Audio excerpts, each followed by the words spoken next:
안녕하세요. 저는 올해로 34살에 결혼한 지 6년 차가 된 여자입니다. 남편과 저 사이에 아이는 아직 없어요. 공사 현장에서 일하시던 아버지는 제가 초등학교에 입학하던 해에 일터에서 사고로 돌아가셨습니다. 그 뒤로 쭉 엄마와 단둘이 자라오게 되었어요. 평범한 주부였던 어머니는 혼자 몸으로 저를 키우시느라 고생하셨어요. 그냥 평범한 아이였던 저에게 어떤 기대를 하셨던 건지 고향의 재취자리를 알아놓으셨다는 할아버지의 말에도 엄마는 저의 교육을 이유로 시골로 돌아가지 않으셨습니다. 그 고집 때문에 엄마는 다른 친척분들과도 연을 끊고 살아가시게 되었어요. 갖은 고생 다 하시면서 저를 키워주셨고 저도 그 기대에 부응하고자 서울대는 아니지만 서울에 있는 명문대에 입학을 할 수 있게 되었습니다. 그때까지도 나아지지 않던 가정 형편 때문에 대학교 입학을 포기하고 저도 취직 전선에 뛰어들고 싶었었지만 엄마는 제가 좋은 대학을 졸업하면 더 좋은 기회를 가질 수 있다고 하시며 제가 회사에 취직할 때까지 저를 도와주셨어요. 유난스러운 부분이 있었지만 반대로 생각하면 정말 저만을 위해 살아오셨다고 해도 과언이 아닐 정도로 저와 관련된 일이라면 모든 일에 엄마는 발벗고 나서주셨고 저에 대한 기대를 저버리지 않았습니다. 그런 친정엄마와 저는 정말 애틋하게 지냈습니다. 정말로 남들보다 뛰어난 것 하나 없는 저였기 때문에 대학교를 졸업하고 평범한 회사에 취직하게 되었지만 취직이 결정된 그날에 엄마와 서로 부둥켜 안고 하루 종일 울었습니다. 그렇게 저를 아껴주시던 어머니를 2년 전에 잃고 말았습니다. 엄마를 잃은 충격보다 그로 인해 벌어진 어이없는 사건에 대해서 한번 이야기를 해보려고 합니다. 남편은 제가 회사를 다닐 때 만나게 되었습니다. 동갑내기라 그런지 친구 같은 모습이 참 좋았던 남편은 서글서글한 그 성격에 제가 사랑하는 친정엄마에게도 너무 잘했습니다. 집에 여자만 둘뿐인 걸 알게 된 남편은 발벗고 나서서 저희 모녀를 참 많이 도와줬어요. 저는 남편에게 많은 호감을 느꼈고 그렇게 1년 정도의 연애 기간을 보내고 결혼을 하게 되었습니다. 저희 집이 사정이 좋은 편은 아니었지만 그렇다고 남편의 집과 비교했을 때 엄청나게 큰 차이가 나는 정도는 아니었습니다. 남편이 모아둔 돈과 시댁에서 돈을 어느 정도 해주셔서 대출을 끼고 서울에 집을 구해서 신혼생활을 시작하게 되었습니다. 저도 시집을 갔으니 더 이상 서울에서 치열하게 살고 싶지 않으시다면서 서울에서 지내시던 전셋집을 빼서 제 혼수와 나머지 결혼 자금을 대주시고 어머니는 혼자서 지방 소도시로 이사를 가셨어요. 친정엄마와 멀리 떨어지게 된 건 제 인생에서 이번이 처음이라 많이 걱정되었지만 엄마는 저 아니었으면 진작에 떠났을 서울이라며 걱정하지 않아도 된다고 당부를 하시더라고요. 결혼 생활은 나쁘지 않았어요. 결혼 이야기가 오고 갈 때쯤 남편이 저에게 해줘야 할 말이 있다면서 경고하듯이 해준 이야기가 있습니다. 자기네 집이 종교는 따로 없지만 할머니 때부터 조상님을 모셔왔기 때문에 제사가 다른 집에 비해서도 엄청 많은 편이라고요. 시댁에서 제사 도와주는 걸로 문제가 많다는 사실이야 이미 익히 알고 있었기 때문에 걱정은 되었지만 남편이 저를 안심시켜주더라고요. 종갓집같이 제사에 목매다는 그런 건 아니고 말 그대로 대대로 벼슬 하신 조상님들한테 간단하게 상만 올리는 거니 크게 걱정할 필요 없다고 말이죠. 자기도 제사를 왜 이렇게 지내나 싶고 자기뿐만 아니라 다른 가족들도 지긋지긋해해서 할머니가 살아계실 동안까지만 하기로 했다고. 남편 위로 형님이 한 분 계셨는데 자기가 장손도 아니고 형수님 하는 거 보니까 과일 깎는 거 정도만 도와주고 아무것도 하지 않는다고. 거기에 더불어 자기가 잘 이야기해서 제사 때마다 참석 안 할 수 있도록 한다고 약속을 했습니다. 하지만 결혼을 하고 나서 저는 시도 때도 없이 있는 조상님 제사의 대부분을 참석하기로 했습니다. 남편과 조건을 걸듯이 약속을 하나 했거든요. 제사를 몇 번 지내든지 다 참석을 할 수 있다고. 그 횟수는 상관이 없지만 명절 때만큼은 친정에서 더 오랜 시간을 보낼 수 있게 손 좀 써달라고요. 이미 이런 사정을 알고 있던 시댁에서도 달가워하지는 않았지만 그런 점을 이해해 주셨고 남편의 도움으로 명절에는 점심 저녁 식사만 하고 바로 친정으로 출발할 수 있게 허락해 주셨어요. 그래도 다른 남편의 형제들도 있고 해서 명절날이면 새벽같이 시댁에 올라가서 제사 준비를 돕거나 하는 걸 빼먹은 적은 한 번도 없었습니다. 그리고 결혼한 지 3년 차가 되던 해에 시할머니께서 돌아가시게 되면서 조상님께 매번 제사 드리는 걸 달가워하지 않던 시댁에서도 제사를 줄이기 시작해서 오히려 명절 때도 따로 제사를 안 올리게 되었습니다. 그리고 엄마가 돌아가신 2년 전 추석 연휴가 시작되었어요. 아직도 그날을 생각하면 후회가 많이 남습니다. 이래 시작은 시댁에서였어요. 평소처럼 새벽 일찍 도착해 명절 음식 준비를 도왔습니다. 시가에서 모여 저녁 식사가 끝나고 뒷정리를 전부 도와드린 뒤에 친정으로 출발할 준비를 하고 있었어요. 설거지를 끝내고 나오는데 운전을 해야 할 남편이 시댁 식구들과 술을 마시고 있더라고요. 남편에게 운전해야 되는데 무슨 술을 마시냐며 술잔을 뺐었는데 시어머니께 한 소리를 들었습니다. 하시는 말씀이 이제 매번 지내는 제사도 안 지내는데 시가에서 하루도 머물지 않고 친정으로 가는 건 너무 불공평하지 않냐면서요. 제사를 안 지내게 된 만큼 시가에서 반, 친정에서 반을 보내라고 말씀하셨습니다.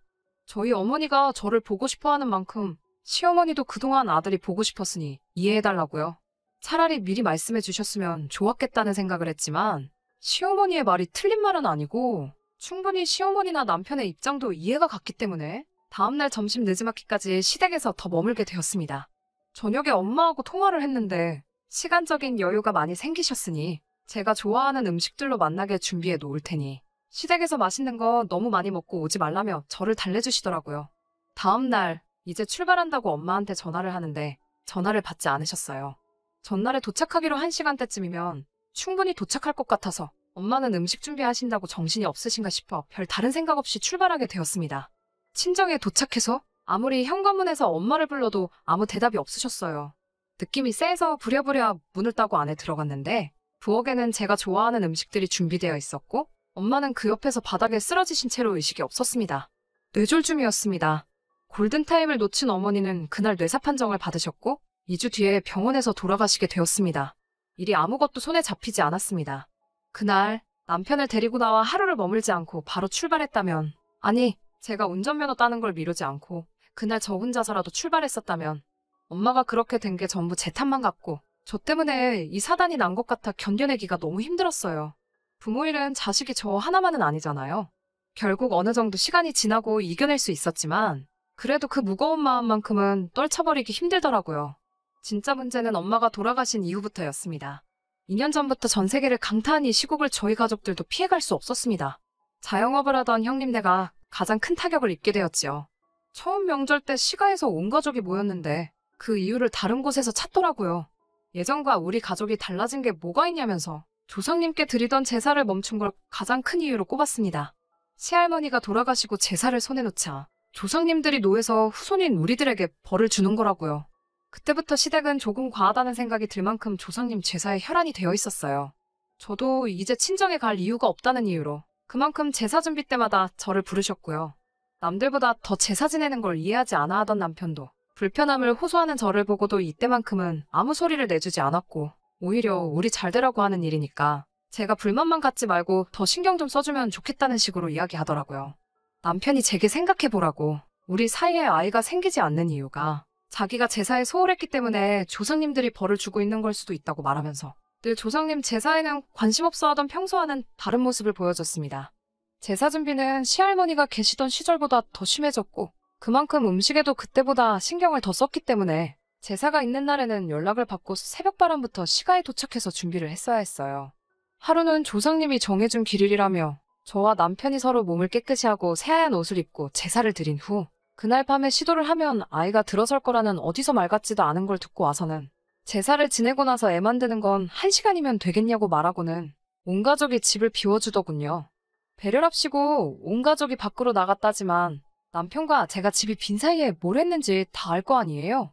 더군다나 우리 집도 아니고 시댁에서 말이에요. 그 와중에도 진지하게 달려드는 남편을 떼어내느라 아주 미치는 줄 알았어요. 하지만 그런 시댁의 어이없는 노력에도 전 세계적으로 악화되어만 가고 있는 이 시국이 조상님께 제사 몇 번 드린다고 끝나는 일은 아니었어요. 자영업을 하면서 타격을 입은 형님네는 거의 회복이 불가능해 보였습니다. 급기야 형님네는 길바닥에 나앉을 정도가 되었고 엎친 데 덮친 격으로 시아버지도 건강이 안 좋아지셨어요. 남편과 저 사이에 아이는 당연히 생기지 않았고 거기에 더불어 남편의 회사에서 인원 감축을 준비 중이라는 소문까지 나돌게 되었죠. 제사에 큰 의미를 두지 않는 남편도 이때쯤부터는 역시 그동안 제사를 안 드려서 그런가? 하면서 자신 없는 모습을 보이더라고요. 그러던 어느 날 갑작스럽게 시댁에서 연락이 왔어요. 제사가 있다고 해서 남편과 둘이 시가에 방문을 했습니다. 이미 형님네까지 참석해서 준비를 하고 있었는데 그날 그 자리에는 모르는 사람이 한 명 있었어요. 형형색색의 옷을 입고 누가 봐도 무당으로 보이는 사람이 한 명 있었습니다. 그 사람은 들어오는 저를 보고는 가까이 다가와서 다짜고짜 인연이냐? 라고 말하며 제 얼굴에 손에 쥐고 있던 쌀을 뿌려버리더니 악기는 물러가라 하면서 요란하게 굿을 시작하더라고요. 저는 어안이 벙벙해서 그 장면을 그대로 보고만 있었는데 어디서 구했는지 제사상에 올라와 있는 우리 엄마의 사진을 보고 정신이 번뜩 들었습니다. 그 무당은 이리저리 돌아다니면서 혼잣말로 계속 짓거려대다가 다시 어디서 쌀을 한 줌 집어와서 엄마 사진에 뿌려버리더니 쌀이 가득 담긴 바가지를 제사상 앞에 올려놓더라고요. 그러고선 제 손을 잡아 끌고 와서 저보고 엄마 사진 앞에 놓아둔 바가지를 밟아서 어서 깨부수라고 하는 거 아니겠어요. 그래야 엄마가 구천을 떠나 좋은 곳으로 가신다고요. 저는 도무지 이게 뭐하는 짓인가 이해를 할 수 없어서 이게 다 뭐하고 있는 거냐고 있는 대로 소리를 질렀지요. 우리 엄마 사진이 여기 왜 있고 이게 지금 뭐하는 거냐며 한참을 화를 내고 있으니 시어머니가 제 팔을 잡아 구석으로 끌고 가서는 설명이랍시고 한다는 말이 저분이 아주 용한 분이신데 집안에 생기는 우환들이 다 저희 엄마가 혼자 돌아가신 게 억울해서 성불하지 못하고 구천을 떠돌면서 시댁에다가 복수를 하고 있는 거라고 다 저와 제 남편이 잘 되게 하기 위해서 하는 거니 저보고 빨리 시키는 대로 하자고 저를 설득하더라고요. 어이없어서 남편을 쳐다봤는데 항상 제 편을 들어줬던 남편도 이게 별다른 의미가 있는 게 아니라 장모님 좋은 곳으로 보내드리려고 하는 거니까 나쁜 쪽으로만 생각하지 말라며 오히려 저를 설득하는 게 아니겠어요? 남편의 그런 모습에 화가 또 나서 넌 이걸 다 알고 있었는데도 나한테 아무 말도 안 한 거냐고 화를 냈더니 고개만 숙이고 아무 대답도 못하고 있더군요. 아무리 엄마가 그날 돌아가셨다는 게 천명이었고 거스를 수 없는 일이라고 한다고 해도 이건 해도 너무한 거잖아요. 그동안 엄마가 돌아가신 것에 대해서 저는 항상 저의 부족함을 탓했지. 그날따라 하루를 더 머물게 한 시댁의 잘못이라고 생각하거나 그때 왜 그랬냐며 시댁을 탓한 적도 한 번도 없었거든요. 그런 것도 모르면서 이젠 우리 엄마를 집안을 말아먹게 만드는 악귀 취급을 하면서 퇴치를 해야 한다고 하는 개소리를 듣고 있자니 그 순간 저도 눈앞에 보이는 게 하나도 없더라고요. 그 길로 저를 붙잡는 시어머니를 뿌리치고 제사상부터 구판까지 하나둘씩 전부 뒤집어 엎어버렸습니다. 고래고래 소리를 지르면서 그 대단한 시댁 조상들 욕을 하기 시작했어요. 니들 조상이 얼마나 대단한 사람들인지는 모르겠는데 우리 엄마 귀신 하나를 당해내지 못해서 무당까지 불러다가 구판까지 버려야 되는 거냐고 엄청난 조상들 났다고 깽판을 부렸어요. 제가 난동 부리고 있는 걸 멀뚱멀뚱히 구경하고 있는 무당한테도 다가가서 바가지에 담아놓은 쌀을 그 사람한테 뿌려버리고 당신이야말로 번지수 잘못 찾았다고 진짜 용한 사람이 맞냐고 한마디 했죠. 진짜 악귀는 우리 엄마가 아니라 그깟 제사 몇 번 건너뛰었다고 후손들 하는 일도 망하게 만들고 아예 한 명 보내주지도 못하는 저 사람들의 조상들이야말로 악귀지. 애꿎은 우리 엄마 건드리지 말라고요. 한참을 시댁을 뒤집어 엎고 나서야 혼자서 밖으로 나왔네요. 제 눈치 보면서 쫓아오는 남편에게도 따라오지 말라고 소리치고 시댁을 뒤로하고 엄마가 혼자 지내던 엄마의 집으로 돌아왔습니다. 회사에는 사정을 이야기하고 휴직을 하고 있는 상태고 결국 남편과는 이혼 절차를 밟고 있는 중입니다. 집도 남편이 해온 거니 그 집에 채워놓은 혼수만큼만 다시 돌려받는다면 더 이상 바랄 게 없겠네요. 저는 이 결혼 생활로 많은 것을 잃었긴 했지만 새 출발을 해보려고 합니다. 그 사람들에게 일말의 양심이라도 남아있어 진정한 사과를 했으면 아무 일도 없었던 척 다시 돌아가 볼까도 했지만 그날 이후로 따로 아무 말도 없는 시댁과 남편에게 돌아가고 싶은 생각이 하나도 없어요. 계속 그렇게 조상님만 찾으면서 살고 있겠죠. 구판까지 버렸어도 조상들한테 정성이 부족했는지 남편은 결국에는 회사에서 정리해고를 당했다네요. 건강이 안 좋아지셨던 시아버지는 아무 일 없었지만 시어머니가 결국엔 유행병에 걸리셨다는 소문을 들었어요. 형님네 가게가 망한 건 말할 것도 없고요. 혹시나 이 사연을 들으시는 분들 중에 조상님을 모시는 분들이 계시다면 제가 그걸 비하를 할 의도가 있다거나 한 게 아니니 넓은 마음으로 이해해 주셨으면 합니다. 그리고 새로운 삶을 시작할 저도 응원해 주세요. 긴 이야기 끝까지 들어주셔서 감사합니다.